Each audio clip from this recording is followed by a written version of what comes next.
Samedi 4 mars, Virginie Efira est l'invitée de l'émission Les Rencontres du Papotin. L'actrice, récemment récompensée au César, a fait de rares confidences sur son premier mariage lorsqu'elle avait 22 ans. Une union désapprouvée par son père, pour qui elle avait alors fait une grave erreur.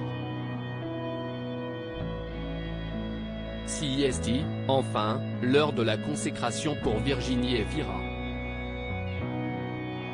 La comédienne, 45 ans, a vaincu la malédiction qui la frappait au César, avec 5 nominations pour aucune récompense.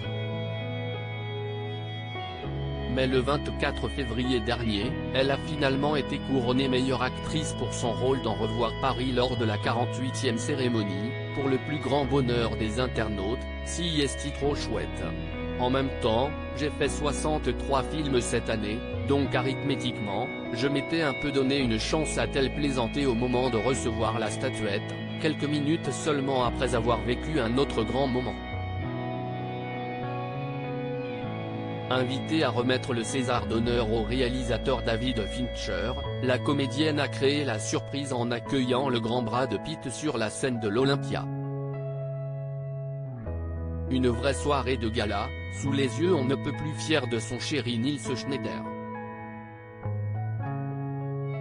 Moins pire qu'un cancer, mais quand même si la comédienne franco-belge nage aujourd'hui dans le bonheur avec son compagnon, qui lui a offert un tendre baiser durant la cérémonie des Césars, elle a néanmoins connu une autre grande histoire 20 ans plus tôt.